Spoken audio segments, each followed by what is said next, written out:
The lottery ticket. Ivan Dmitrich, a middle-class man who lived with his family on an income of 1,200 a year and was very well satisfied with his lot, sat down on the sofa after supper and began reading the newspaper. "I forgot to look at the newspaper today," his wife said to him as she cleared the table. "Look and see whether the list of drawings is there." "Yes, it is," said Ivan Dmitrich, "but hasn't your ticket lapsed?" "No, I took the interest on Tuesday." "What is the number?" "Series 9499, number 26. "All right, we will look." 9499 and 26. Ivan Dmitrich had no faith in lottery luck and would not, as a rule, have consented to look at the lists of winning numbers, but now, as he had nothing else to do and as the newspaper was before his eyes, he passed his finger downwards along the column of numbers. And immediately, as though in mockery of his skepticism, no further than the second line from the top, his eye was caught by the figure 9499. Unable to believe his eyes, he hurriedly dropped the paper on his knees without looking to see the number of the ticket, and, just as though someone had given him a douche of cold water, he felt an agreeable chill in the pit of the stomach, tingling and terrible and sweet. "Masha, 9499 is there," he said in a hollow voice. His wife looked at his astonished and panicked face, and realized that he was not joking. 9.499, she asked, turning pale and dropping the folded tablecloth on the table. "Yes, yes, it really is there." "And the number of the ticket?" "Oh yes. There's the number of the ticket too." "But wait. No, I say. Anyway, the number of our series is there. Anyway, you understand." Looking at his wife, Ivan Dmitrich gave a broad, senseless smile, like a baby when a bright object is shown it. His wife smiled too. It was as pleasant to her as to him that he only mentioned the series, and did not try to find out the number of the winning ticket.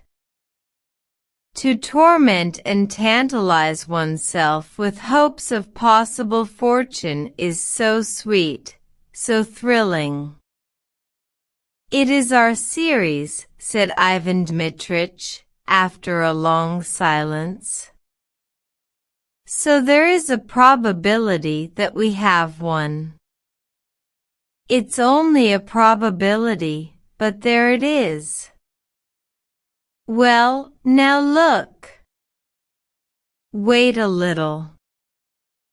We have plenty of time to be disappointed." "It's on the second line from the top, so the prize is 75,000. That's not money, but power, capital. And in a minute I shall look at the list, and there're 26. Eh? I say, what if we really have one?" The husband and wife began laughing and staring at one another in silence.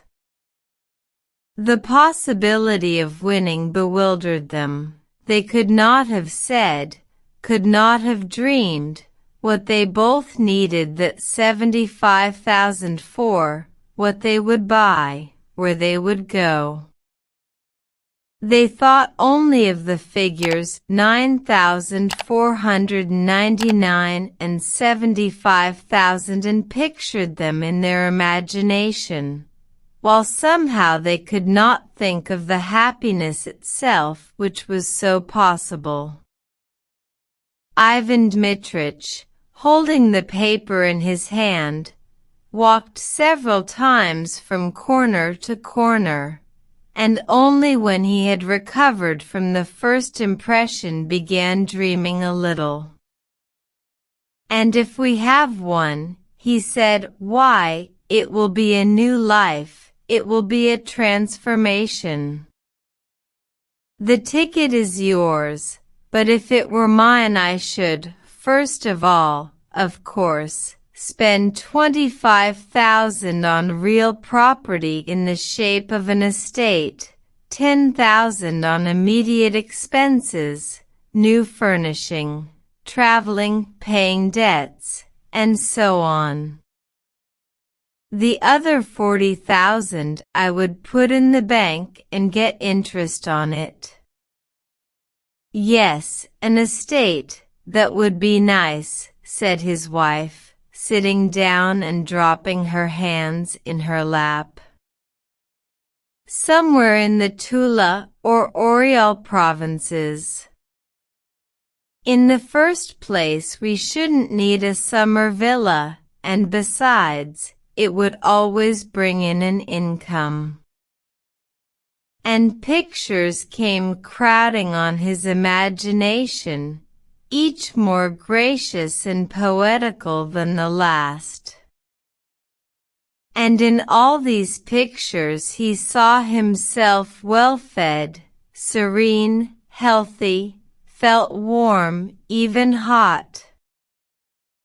Here, after eating a summer soup, cold as ice, he lay on his back on the burning sand close to a stream or in the garden under a lime tree. It is hot. His little boy and girl are crawling about near him, digging in the sand or catching ladybirds in the grass. He dozes sweetly, thinking of nothing, and feeling all over that he need not go to the office today, tomorrow, or the day after. Or, tired of lying still, he goes to the hayfield, or to the forest for mushrooms, or watches the peasants catching fish with a net. When the sun sets he takes a towel and soap and saunters to the bathing shed, where he undresses at his leisure, slowly rubs his bare chest with his hands, and goes into the water. And in the water, near the opaque soapy circles, little fish flit to and fro and green water weeds nod their heads. After bathing there is tea with cream and milk rolls.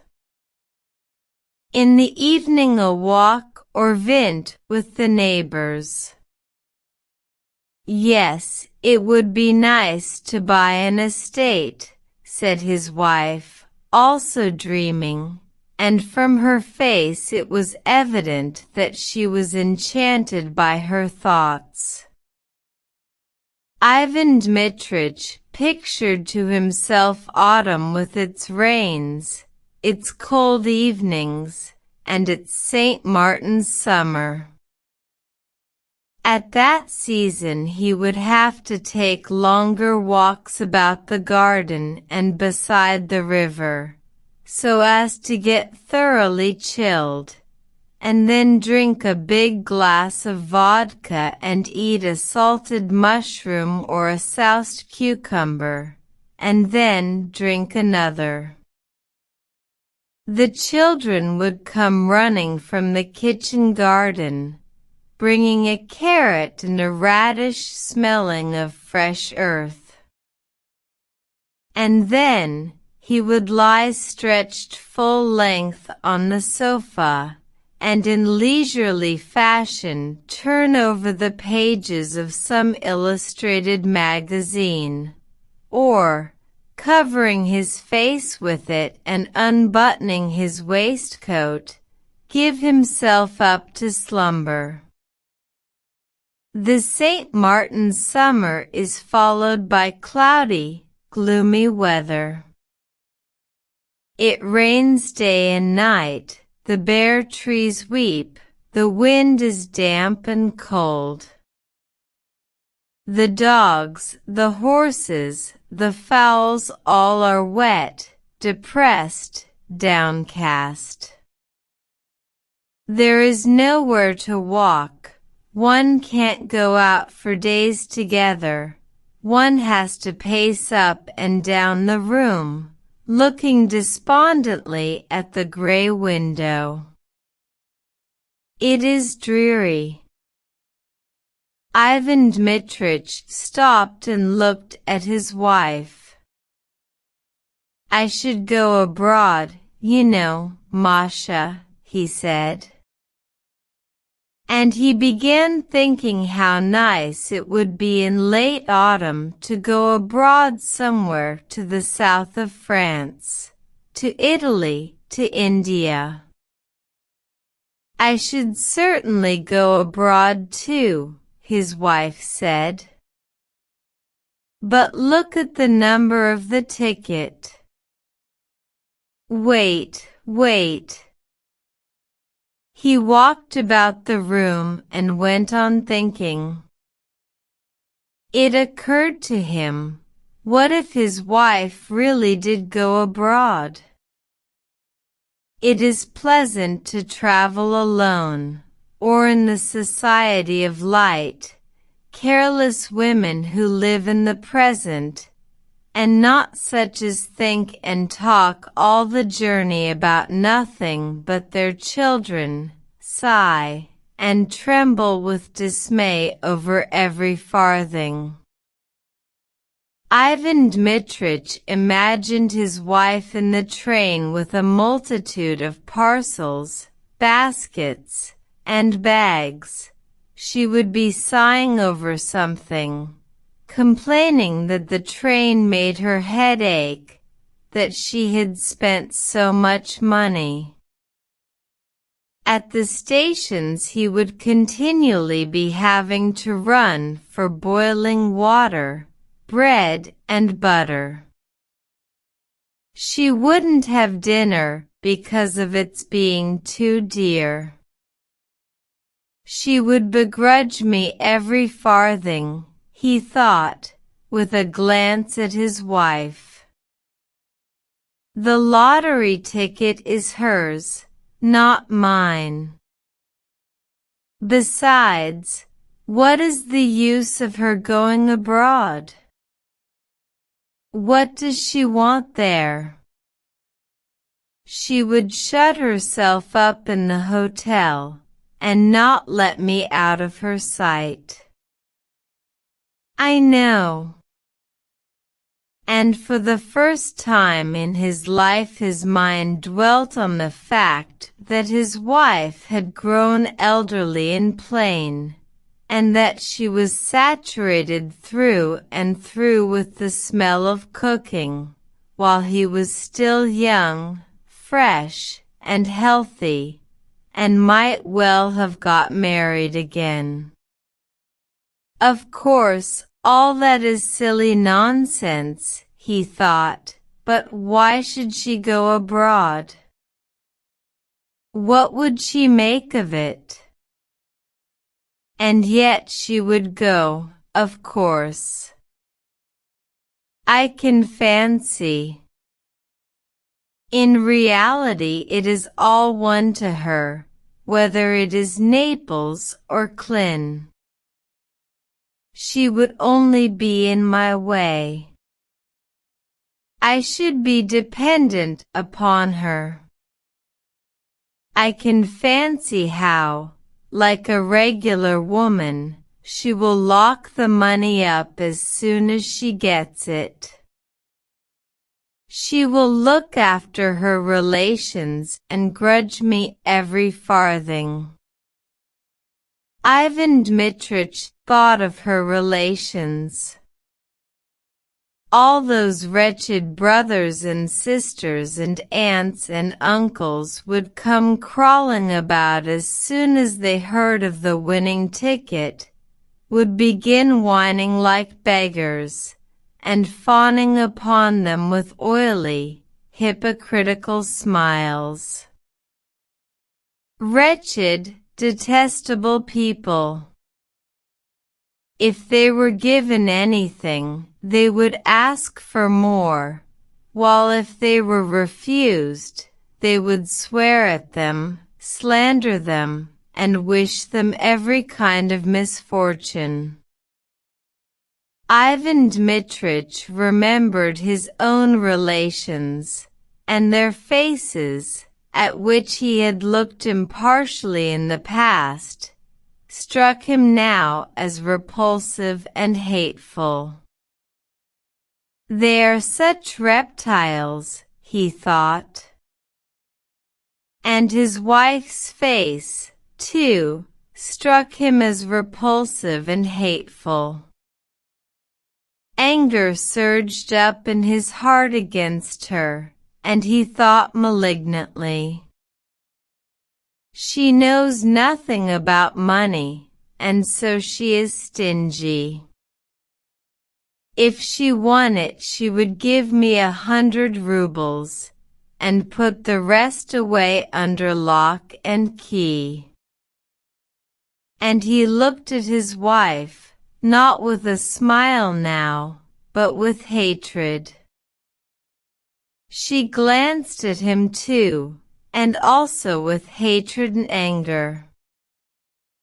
She had her own daydreams, her own plans, her own reflections. She understood perfectly well what her husband's dreams were. She knew who would be the first to try to grab her winnings. "It's very nice making daydreams at other people's expense," is what her eyes expressed. "No, don't you dare." Her husband understood her look. Hatred began stirring again in his breast, and in order to annoy his wife he glanced quickly, to spite her at the 4th page on the newspaper, and read out triumphantly, "Series 9499, number 46. Not 26.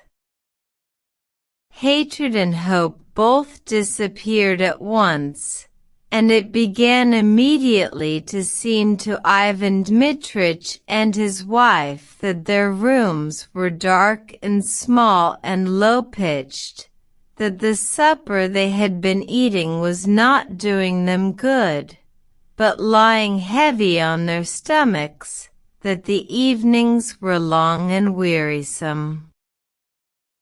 "What the devil's the meaning of it?" said Ivan Dmitrich, beginning to be ill-humored.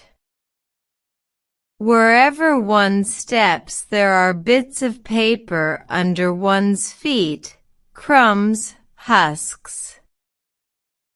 The rooms are never swept. One is simply forced to go out. Damnation take my soul entirely.